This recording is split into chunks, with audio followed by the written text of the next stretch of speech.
俺の財宝か？欲しけりゃくれてやる。探せ！この世の全てをそこに置いてきた。 Yo guys, and welcome to this new video. So this chapter is completely focused on Toga, and I particularly appreciated it because I like crazy girls in general, so she is one of my favorite characters in this entire manga. And here Rikoshi defines better what she wants her to be, and the image created in part surprised me, but at the same time I found some specific elements very interesting.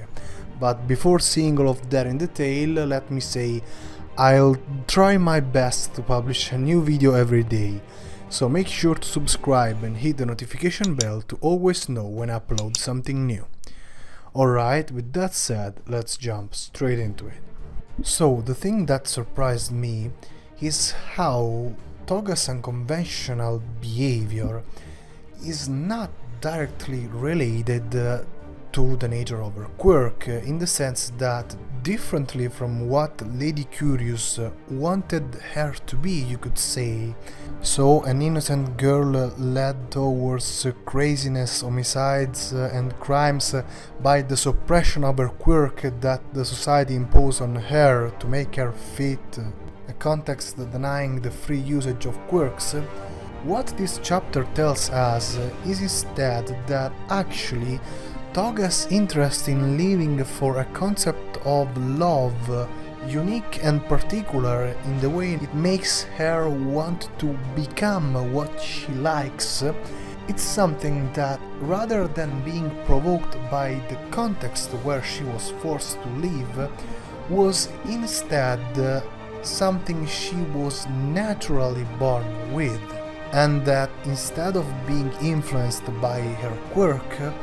it kinda completed naturally her superpower, and in this way it gave her also a direction towards which pointing her ability. And this fact is evident not only through the brief moment of her childhood shown among the pages, but it's also affirmed by Toga herself, who states that she was not unhappy. She just has her own concept of normal life and wants to live according to it. And this is actually a very profound aspect, because it's the expression of the fact that normality, just like everything else, is never absolute, is always something subjective, and that has not a unique definition. But for what concerns this specific chapter, what makes this expression of Toga's true nature very interesting is exactly the contrast with Lady Curious's interpretation of her personality, which is most likely both the impression the society has of Toga Himiko the villain, and also, as I mentioned before, what the Superpower Liberation Army wants her to be, in order to kill her and use her death as an example of how the limitations the society impose on the usage of quirks can completely destroy even high school girls, both physically and mentally. And this can be considered the upthined confirmation of how this new Superpower Liberation Army, for how much it claims to fight for the people's freedom, doesn't hesitate in using these subtle schemes involving even killing young girls, just to achieve a goal that seems more and more a way to avenge Destro more than a way to follow his path.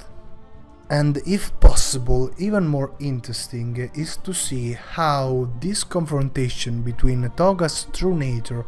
and the common interpretation of her allows her to kinda better define her identity, which sounds crazy for a person that apparently has a very low sense of herself, since she wants to transform into anything that she comes to like. but is exactly for this reason, for this contrast, that this aspect acquires great substantiality and makes the complexity of this character grow and acquire much more new perspectives, which in my opinion is represented by the particular evolution of her quirk. Now, before talking about this power-up specifically, it's interesting to notice that it was first foreshadowed in the game Once Justice, where she already had this capability of using the quirks of the people she transforms into,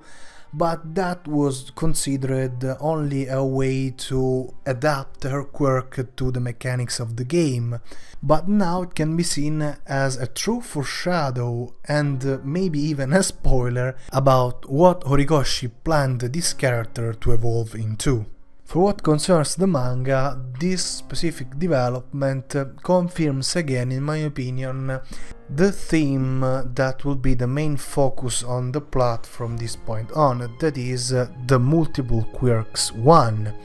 Indeed, we first saw the development of One for All, so Deku having multiple quirks.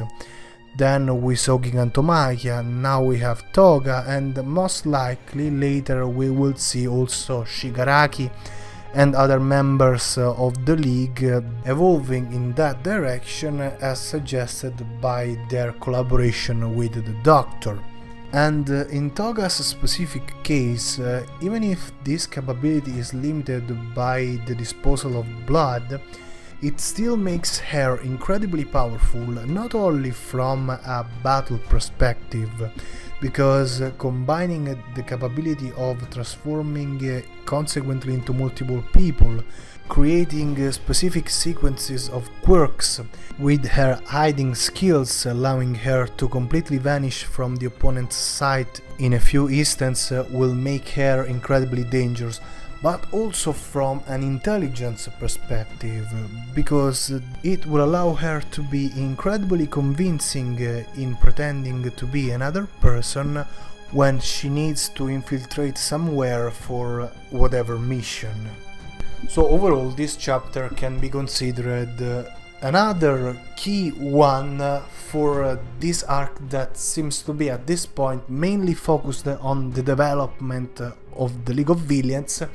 for what concerns both their characterization and their quirks, which makes sense because it follows the arc that showed the development of their main opponents, you could say, that are the students of Class 1A and Class 1B, but that at the same time leaves many doubts about what role will truly have the Superpower Liberation Army in all of that. And until we wait the next chapters to show us maybe some developments also in that direction, that's all for this video. Thank you very much for watching, don't forget to leave a like and make sure to subscribe. See you next time. Jane.